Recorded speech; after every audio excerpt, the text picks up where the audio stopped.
Welcome back if you're just joining us. This is still the Polity reaching you live from the Abuja studios of KAFTAN Television. Right now I've been joined by a guest to speak on debate culture and the 2023 presidential debate set to hold sometime later this year. We've been joined by a member of the presidential debate media team. Her name is Mrs Adanne Ajaelu. She's here to do some justice to the forthcoming debate. Welcome to the program. Yeah, good afternoon. Good afternoon. Thank you. All right, to start with, why is a debate important in this time, and what exactly do you hope to achieve with it? Why the debate is important is the youth that are organizing the debate. We want to know the people who are coming out to lead us in the next 4 years, what they have in stock, especially on the area of education, security, economy. You know, since over 7.5 years now or more, that we have been having serious challenge on the security in this country. So it is high time whoever that is coming out to tell us his roadmap, what he have in stock, how is he going to tackle the security. You know, sometimes you'll be going in on the street, you will not be even sure of yourself. Now, you can't sleep with your 2 eyes closed.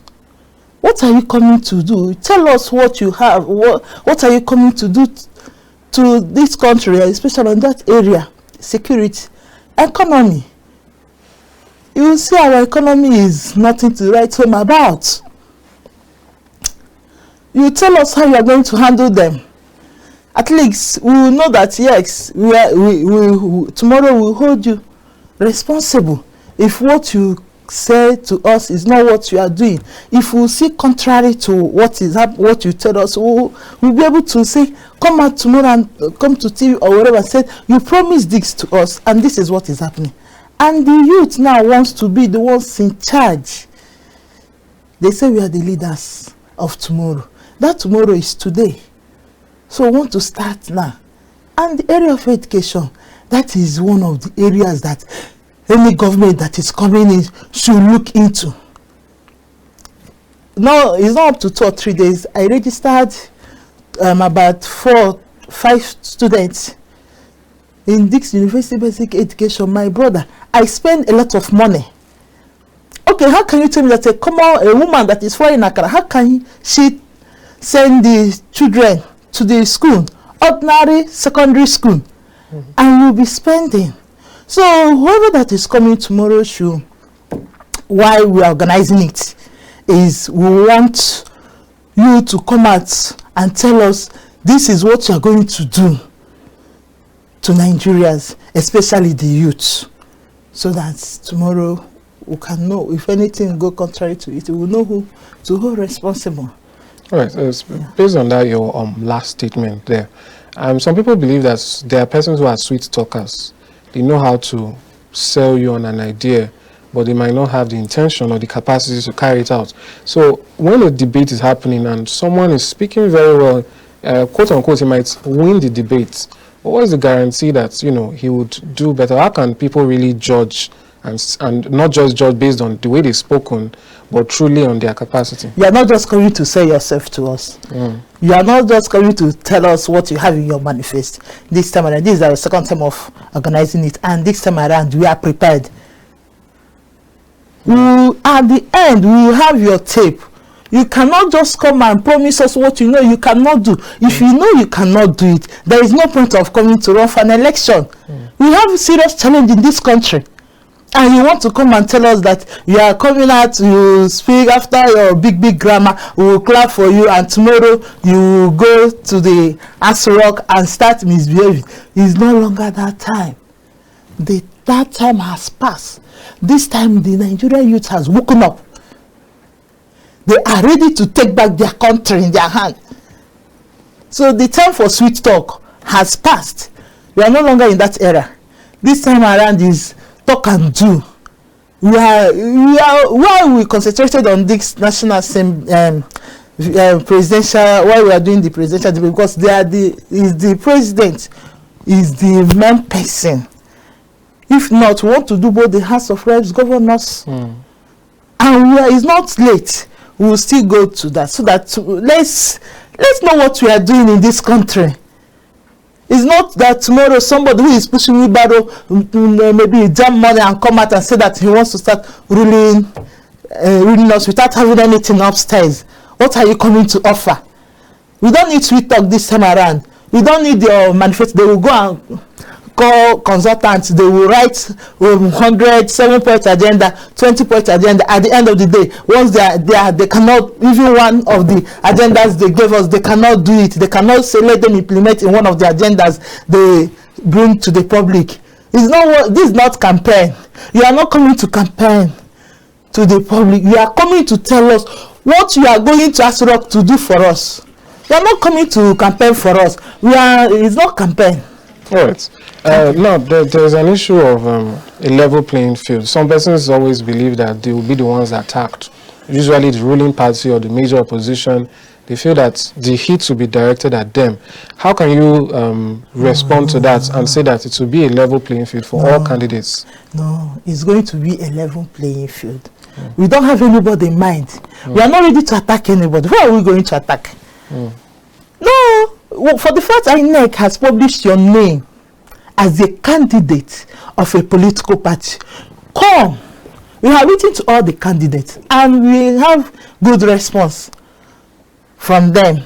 We told them we are not going to say because you are in party A, we will give you a banana question. You are in party B, we will give you a bitter leaf question. No.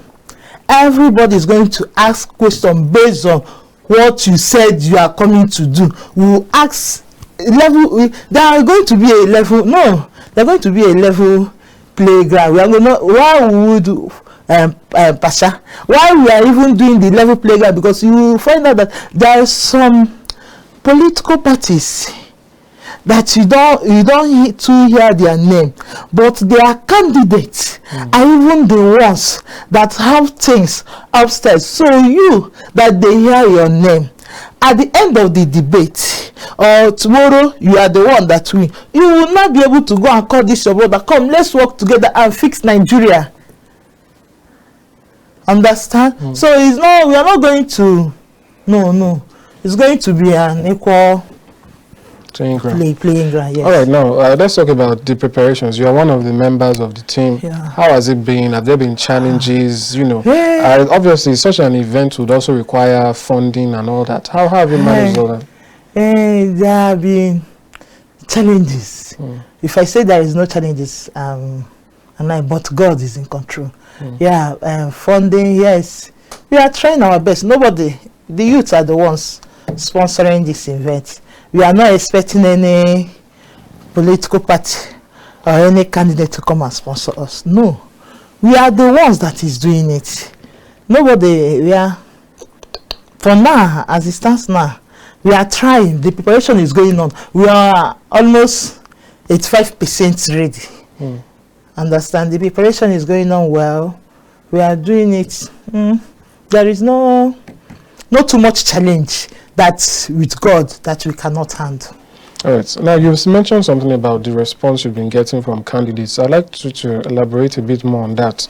What is it like? I always like to cite the example of 2019, where the ruling party, President Muhammadu Buhari, in his re-election, did not honor the invitation. And as a result of that, the main opposition, Atiku Abubakar at the time, also did not come, and he cited that if he's not going to be, I'm not going to be there. That kind of rationale. Is there any such thing happening now where candidates are skeptical and all that? As it stands now, we have given out letters to them, and they have responded to us that they will be present. And why wouldn't you come? Where is the youth that are the one organizing it?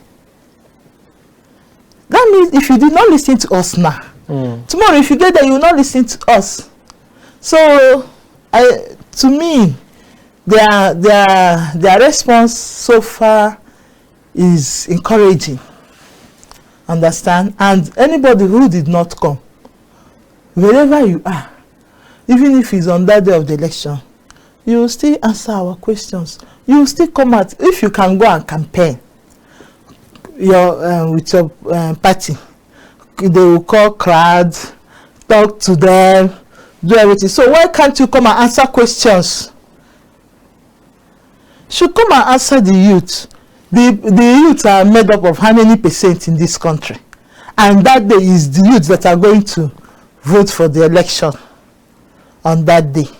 So, and the women, it's not, when we are saying the youth are organizing it, it's not solely the youth, the women are also involved. And in every election, you will see that women are almost 75-80% that do the vote. So this time around, they will come.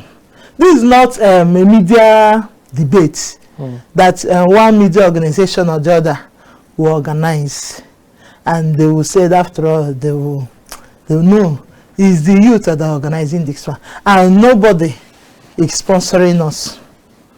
It's the youth that are sponsoring themselves, and they will come.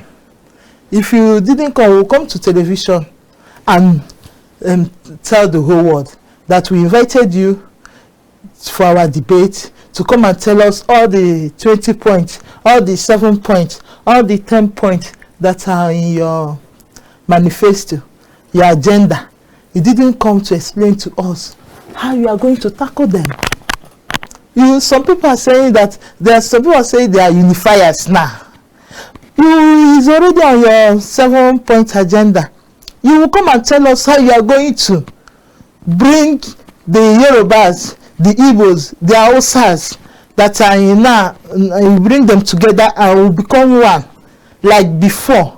You explain to us. You don't just say it in your manifesto. You don't just come and say, I'm a unifier, just for talking sake. You will come and tell us. We will ask you, this is what is in your manifesto, in your agenda, in your 7-point agenda. You talk about economy.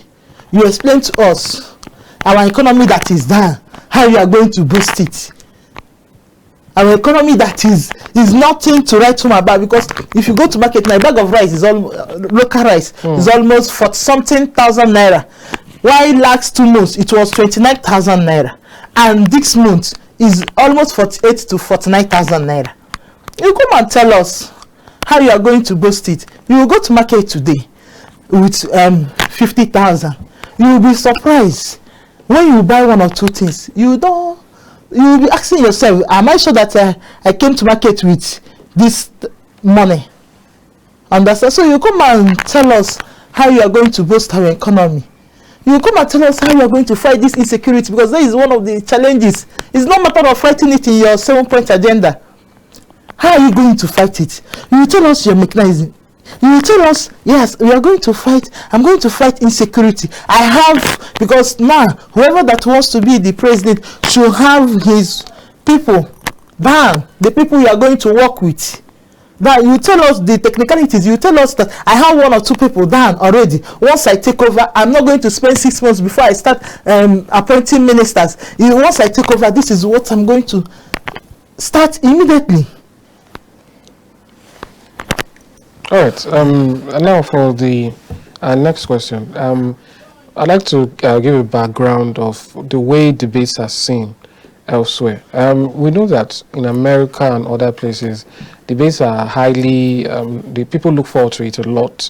And we see different candidates preparing for that day as though it's election day, because it has the capacity to sway people, one way or another.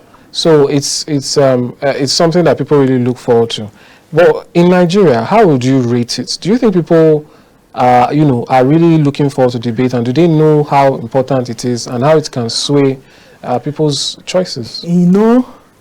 These are the things we are trying to correct, because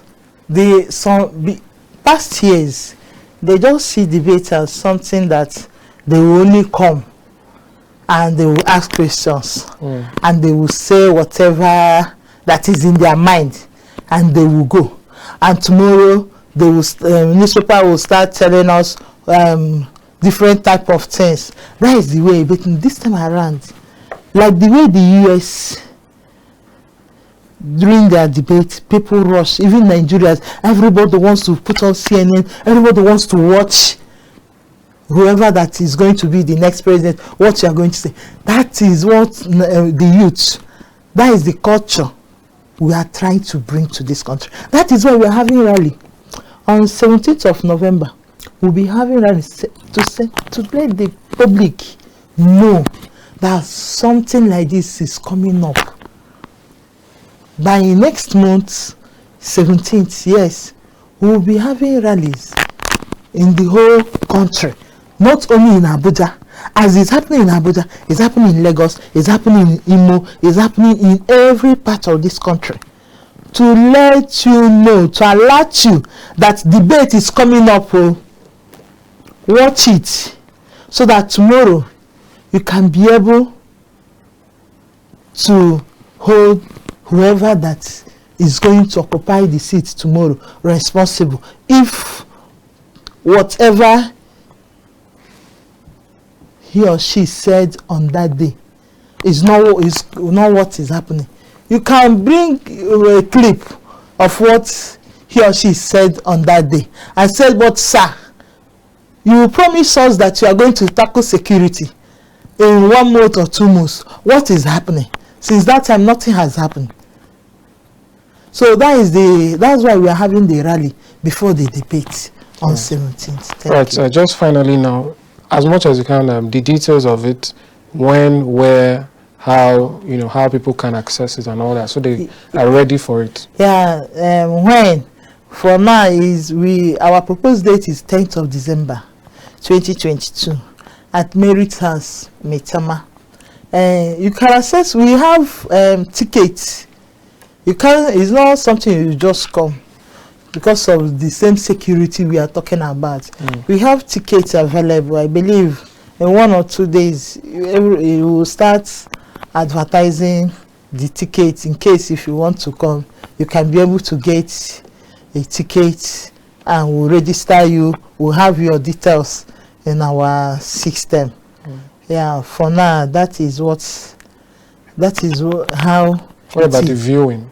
The viewing, yeah, it will be live.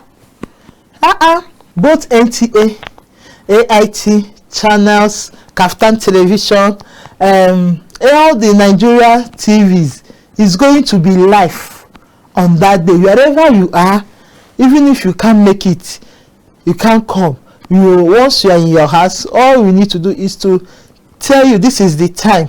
You will sit down with your popcorn and watch us, and with your pen and biro, so that you can jot out some of the things they are saying, so that you can be able to hold them to it. It's not like the debate that they have been organizing. Sorry, it's not like all this debate that they have been organizing all this while. No, we are bringing, this is our second time of doing it. We did it 2019, yes, and we are now doing it again. And the difference that this time around, we are doing it in a different, in a new, let's say in American way. Thank you. All right, thank you very much, Mrs. For coming on the program. We hope to have you back sometime soon for some updates as the day approaches, and if there are any developments that you'd like to let us know. Thank you very much for coming. I'll do that. Thank you. All right, that's all we'll take on this segment on the discussion on debate culture in Nigeria and the upcoming debates in 2022, which we'll be holding sometime December, hopefully. That's all we'll take now. We'll go for a short break. When we return, we'll be discussing the NSAS 2-year memorial and what's happening in Lagos right now. Stay with us.